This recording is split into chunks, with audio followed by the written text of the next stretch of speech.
This is the Carle story called The Tiny Seed. Both the words and the illustrations are written and drawn by Carle. It is autumn. A strong wind is blowing.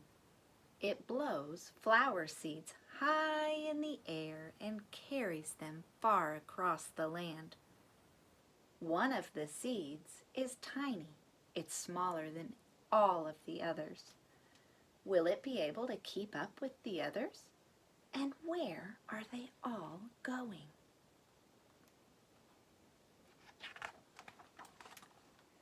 One of the seeds flies higher than all of the others.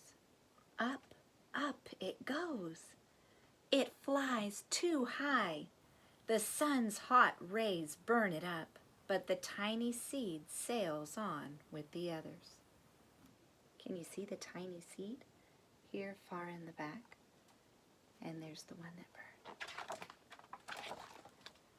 Another seed lands on a tall and icy mountain. The ice never melts, and the seed cannot grow. The rest of the seeds fly on, but the tiny seed does not go as fast as the others.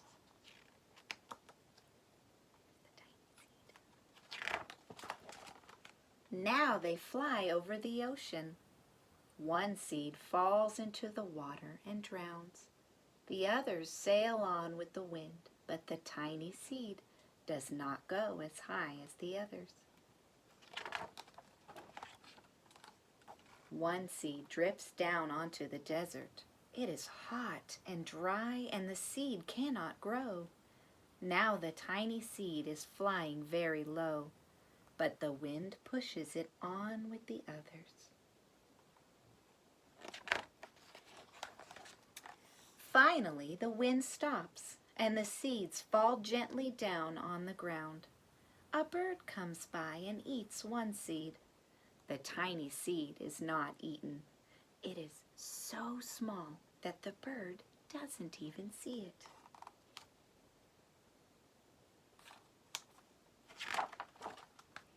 Now it is winter. After their long trip, the seeds settle down. They look just as if they were going to sleep in the earth. Snow falls and covers them like a soft white blanket. A hungry mouse that also lives in the ground eats a seed for his lunch. But the tiny seed lies very still, and the mouse does not see it. Now it is spring. After a few months, the snow has melted. It is really spring. The birds fly by, the sun shines, the rain falls, and the seeds grow so round and full that they start to burst open a little. Now they are not seeds anymore. They are plants. First, they send roots down into the earth. Then their little stems and leaves begin to grow up toward the sun and the air. There is another plant that grows much faster than the new little plants. It is a big, fat weed, and it takes all the sunlight and all the rain away from one of the small new plants. And sadly, that little plant dies. The tiny seed hasn't begun to grow yet. It will be too late. Hurry! But finally, it starts to grow into a plant.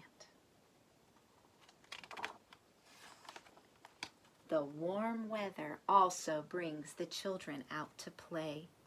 They too have been waiting for the sun in springtime. One child doesn't see the plants as he runs along, and oh no, he breaks one. Now it cannot grow anymore. The tiny plant that grew from the tiny seed is growing fast, but its neighbor is growing even faster. Before the tiny plant has 3 leaves, the other plant already has 7. And look, a bud. and now even a flower. But what's happening? First there are footsteps, then a shadow looms over them, and then a hand reaches down and breaks off the flower. And a boy has picked the flower to give to a friend. Now it is summer. The tiny plant from the tiny seed is all alone. It grows on, and it doesn't stop. The sun shines on it, and the rain waters it. It has many leaves. It grows taller and taller, and it's now taller than the people. It's taller than the trees. It's taller than the houses, and now a flower grows on it. People come from far and near to look at this flower. It is the tallest flower they have ever seen. It is a giant flower. All summer long, the birds and the bees and the butterflies come visiting. They have never seen such a big and beautiful flower.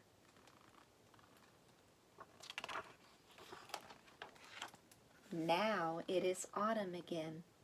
The days grow shorter, the nights grow cooler, and the wind carries the yellow and red leaves past the flower. Some petals drop from the giant flower, and they sail along with the bright leaves over the land and down to the ground. The wind blows harder. The flower has lost almost all of its petals. It sways and it bends away from the wind, but the wind grows stronger and shakes the flower. Once more the wind shakes the flower, and this time the flower's seed pod opens. Out come many tiny seeds that quickly sail far away on the wind. The end. Now, boys and girls, what I would like for you to do is I would like for you to think of one of the illustrations from our story, The Tiny Seed. And I would like for you to draw a picture that your mommy or daddy can glue inside of your composition and sketchbook when you receive it. You might draw something regarding the giant flower that grows. You could draw one of the scenes, whether it's fall or winter or spring or summer, and I could tell that scene by possibly the leaves that are on the tree or the sun that is shining. But I'd like for you to think of one picture to draw from our story today. I hope you enjoyed it.